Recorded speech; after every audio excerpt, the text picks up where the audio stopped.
정말 오랜만에 제가 한 경기 프리뷰하는 영상을 만들어 보게 됐는데, 이제 이번 라운드 맨시티 경기만 남게 되었습니다. 맨시티 대 레스터 경기, 이따가 내일 새벽에 있을 이 경기에 대한 프리뷰를 간단하게 좀 해보려고 하는데, 현재 프리미어리그 정말 소용돌이가 제대로 몰아쳤죠. 본머스가 토트넘을 상대로 1대0 승리를 거뒀습니다.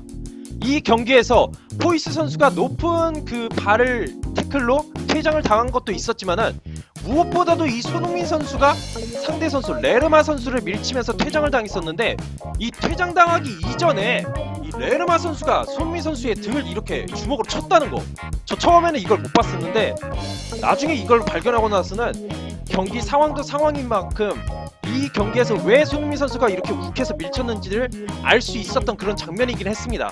물론 그렇다고 해서 손흥민 선수가 밀쳤다는 것이 정당하다고는 볼 수 없습니다만은, 이 레르만 선수의 이 인성, 이 주먹질 한 방으로 레르만 선수는 검색어를 완벽하게 장악을 했다는 거.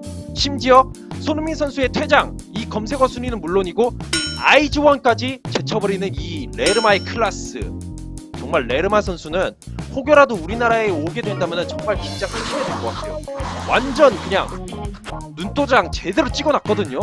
레르마 선수 정말 저도 기억할 겁니다. 아무튼간에 이 본머스가 토트넘을 상대로 1대0 승리를 거두면서 토트넘의 이 챔피언스리그 진출을 장담할 수가 없는 상황이었는데, 자 근데 이런 상황 속에서 맨유에서는 이제 포그바 선수가 골포스트 쇼를 2번이나 보여줬고, 아스날에서는 오바메양 선수가 날라차기로 골을 날려먹으면서 맨유는 허더스와 1대1 무승부, 아스날은 브라이튼과 1대1 무승부를 기록하면서 순위가 이렇게 되고 말았습니다. 첼시가 오히려 3대0 승리를 거두면서 먼저 챔피언스리그 진출을 확정짓게 되었고, 맨유는 유로파로 끝나게 됐습니다. 그리고 토트넘과 아스날이 남았는데, 아직까지는 가능성이 두 팀 다 남아 있습니다. 근데 이 두 팀의 득실차 8점 차입니다. 토트넘이 지고 아스날이 이긴다 할지라도 두 팀 모두 넉점 차 이상의 득점과 실점을 기록해야지 이 순위가 뒤집힙니다. 사실상 현재까지는 토트넘이 정말 절대적으로 챔피언스리그에 올라갈 가능성이 90% 이상이라는 점이죠. 이러한 상황 속에서 이제 맨시티와 레스터가 만난다는 건데, 맨시티는 지금 리그 12연승 27득점 3실점의 극강의 공격력과 극강의 수비력을 자랑하고 있습니다. 이러한 극강의 공격진에는 스털링, 아구에로, 베르나르도 실바가 주로 최근 들어서 활약을 잘 해주고 있고, 수비진에는 센터백 라포르테, 스톤스, 콤파니를 적시적절하게 경기 때마다 잘 활용을 하면서 경기를 이끌어 나가고 있다. 윙백으로 진첸코와 카일 워커 선수가 최근 들어서 좋은 모습을 보여주고 있으니까 이러한 득점과 이러한 실점, 정말 좋은 모습을 보여주고 있다는 거. 근데 데브라이너 선수와 페르난지뉴 선수가 계속해서 올 시즌에 계속해서 앓고 있는 이 부상이 또 재발을 하면서 이 두 선수가 아마 이 레스터 경기에서도 출전할 가능성은 낮다는 생각이 듭니다. 정말 이 두 선수가 좋을 때마다 좀 이런 부상으로 계속해서 이탈을 하니까는 이게 약간은 좀 불안 요소로 작용할 것 같고, 레스터가 최근 들어서 로저스 감독 부임 이후에 5승 1무 2패로 좋은 성적을 거두고 있습니다. 이 좋은 성적 속에서 바디 선수의 득점력까지 살아나면서 뭔가 좀 맨시티를 상대로도 이 바디 선수의 한 방이 터질 가능성이 충분히 있다는 생각이 듭니다. 거기다가 이 바디 선수의 백업을 해주고 있는 올브라이튼과 메디슨 선수의 이런 폼도 꽤 좋다는 생각이 들어서 이 세 선수의 활약 여부에 따라서 맨시티의 경기 결과가 달라질 수 있다는 거, 요거 좀 약간 좀 머릿속에 기억을 해두셔야 될 것 같고, 이 레스터는 이 기존의 역습, 바디 선수의 스피드를 활용한 한방의 역습을 통해서 득점을 하는 경우, 거기다가 로저스 감독이 오고 나서는 패스를 통한 이런 공격까지 주입을 시켜 놓으면서 역습과 패스를 활용한 이러한 좀 공격이 잘 통하고 있다는 거. 근데 이러한 공격이 아스날 경기를 제외한 빅시스 상대로는 검증이 안 됐다는 거. 제가 이것을 왜 이렇게 강조를 하냐면요, 지금 여기 보시면 아시겠지만은 번리, 본머스, 와포드, 이 세 팀의 공통점이 맨시티에게 점유율을 꽤 많이 내준과 동시에 슈팅을 5개도 기록하지 못했다는 거. 특히나 이 본머스는 아예 슈팅도 기록하지 못했었습니다. 그 정도로 이 세 팀이 맨시티를 상대로는 특히나 이 무조건 수비를 통해서 한 방의 역습을 노려야 되는데 이게 잘 이루어지지가 않는다는 거죠.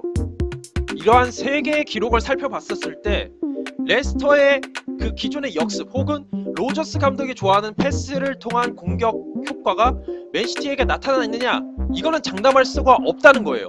그러니까는 이 경기는 솔직히 좀 레스터에게 있어서는 좀 원정 경기이기도 하고 하니까는 힘들 것 같다는 생각이 좀 듭니다. 뭐 맨시티는 더 말할 필요가 없죠. 리버풀과 선두 다툼을 벌이고 있고 맨시티는 우승, 프리미어리그 우승으로 트로피 하나를 더 수집을 해야 된다는 거, 이것 때문에 동기부여는 더 말할 필요가 없이 정말 동기부여가 엄청 크다는 거 더 강조 안 해도 되죠. 그리고 레스터의 경우, 레스터는 지금 7위 울버햄튼과 승점 6점 차이입니다. 한 경기를 덜 치렀고요. 이러한 상황에서 레스터가 남은 경기 2연승을 거두고 울버햄튼이 마지막 리버풀에게 패배를 한다. 그리고 나서 와포드가 FA컵 결승에서 맨시티에게 패배를 한다. 이러면은 이제 득실차로 레스터가 유로파리그에 진출을 할 수 있게 됩니다.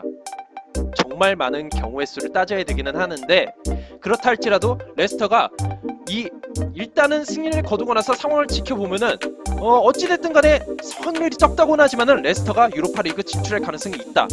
근데 이 레스터의 마지막 상대 첼시입니다. 첼시, 맨시티도 맨시티지만은 첼시도 첼시잖아요. 근데 이 첼시가 챔피언스리그 진출을 확정 지었습니다. 물론 이 직행이냐 플레이오프냐 이것은 약간의 차이가 있다고는 하지만은 주전을 모두 기용을 안 할 거란 말이죠. 그렇기 때문에 레스터의 입장에서는 일단 이 경기를 잡고 나서 이제 다음 경기 잡고 상황을 살펴볼 여지를 만들어 놔야 된다는 거, 어찌됐든 동기부여가 있다는 거, 이거를 좀 강조를 하기 위해서 이 순위표를 좀 보여드렸고요.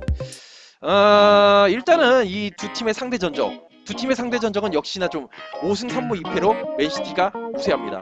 특히나 이 홈에서의 상대 전적 3승 1패입니다. 어찌됐든 간에 맨시티가 우세하다고는 하지만 1패가 약간 신경 쓰입니다.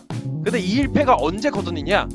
15-16 시즌에 레스터가 프리미어리그 우승, 레스터의 동화가 완성되었을 때, 그때 우승을 했었을 때 승리를 거뒀습니다. 근데 이때 당시에 감독이 누군 줄 아십니까? 페그린입니다. 지금의 과르디올라 감독이 아니라는 거죠.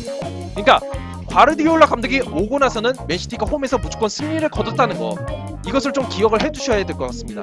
근데 올 시즌에 레스터가 두 번 다 홈이었긴 했지만은 리그컵에서 1대1 무승부, 승부차기까지 갔었고요. 거기다가 프리미어리그 경기에서는 2대1로 승리를 거뒀었습니다. 과르디올라를 상대로요. 이것은 좀 무시를 할 수 없을 것 같아요. 뭐 물론 맨시티 홈과 원정은 확실히 차이가 있긴 합니다. 그렇다 할지라도 어찌됐든 과르디올라의 전술을 알고 있는 상태에서 경기를 다 치러봤고 이번 경기도 데뷔를 할 수 있다는 거예요. 이거는 이런 것을 생각했을 때 경기 전개 예상, 솔직히 맨시티가 우승을 향해서 무조건 초반에 밀어붙이겠죠. 그러면서 이제 레스터가 분명히 고전을 할 거예요. 맨시티의 공격력 정말로 화끈하잖아요. 예. 이런 상황에서 만약에 맨시티가 초반에 득점에 성공을 한다, 이러면은 솔직히 맨시티의 승리 가능성이 99%죠. 아니 근데 맨유나 아스날이나 첼시나 동쪽권을 이렇게 먹은 것처럼 맨시티도 먹을 수 있지 않겠느냐. 근데 여러분, 맨시티는 이 1대0 스코어도 정말 잘 지키면서 승점 3점을 확보하고 그러면서 리그 12연승을 달려온 팀입니다. 초반에 득점을 한다? 이러면은 솔직히 맨시티가 더 기세가 살아나서 더 공격을 퍼볼 거고, 이러면은 레스터가 득점을 할 가능성이 정말 낮습니다. 오히려 실점할 가능성이 더 높으면 높았지 레스터가 득점할 가능성은 좀 낮아요 이때는. 그렇기 때문에 이러면서 맨시티가 무실점 승리 혹은 한 점차 두 점차 승리, 뭐 물론 그 이상의 득점을 할 수도 있겠으나 마지막 경기도 생각해야죠. 마지막 브라이튼전에서도 득점을 하면서 승리를 거두어야 되기 때문에 이때는 이제 굳히기에 들어갈 거예요. 그러니까는 아마 한 점차 두 점차 혹은 무실점 승리가 예상이 될 것 같고요. 근데 만약에 뭐 이런 경우 수도 있잖아요. 맨시티가 전반에 무득점을 한다. 그러면은 이제 후반전 지켜봐야죠. 후반전에 득점할 가능성 충분히 있습니다. 근데 이랬는데도 이제 후반전에도 득점이 못하는 상황이 계속된다. 이러면은 이제 레스터가 이제 기회가 생깁니다. 왜? 맨시티는 승리를 거둬서 1위를 다시 탈환을 해야 되는데 그러기 위해서는 라인을 끌어올려야겠죠. 이럴 때 이제 차단을 했었을 때 바디 선수의 스피드를 활용한 역습이 통할 수도 있습니다. 이러면서 이제 무실점, 무승부로 끝나거나 아니라면 이제 골을 먹히면서 맨시티가 패배하는 가능성이 생긴다는 거죠. 이런 거, 이 두 가지의 경우 중에서 어떤 것이 더 확률이 높은가? 여러분들도 그렇고 저도 그렇고 맨시티 팬들도 그렇고 이 경우의 수가 좀 더 높다고 생각하지 않겠습니까? 솔직히 맨시티의 공격력이 더 좋다는 생각이 들고 맨시티의 이 동기부여가 더 높다는 생각이 들어서 저는 맨시티의 승리를 예상해 볼 수 있을 것 같아요. 물론 뭐 후자 쪽도 좀 될 것 같기는 하지만 이 가능성이 좀 더 높다. 홈 경기에 이점을 가진 맨시티의 승리가 더 훨씬 더 높다는 생각이 들어서 저는 맨시티의 승리를 예상해 보도록 하겠습니다. 하지만 경기 결과가 나오기 전까지는 저도 여러분들도 맨시티 팬들도 레스터 팬들도 절대 경기 결과, 경기 내용을 예측할 수가 없습니다. 그냥 새벽 4시까지 기다리는 수밖에 없어요. 어쨌든 간에 간단하게 맨시티와 레스터의 이 경기 프리뷰를 좀 해봤고요. 제 영상이 마음에 드시는 분들은 구독과 좋아요를 눌러주시길 바라겠습니다. 감사합니다.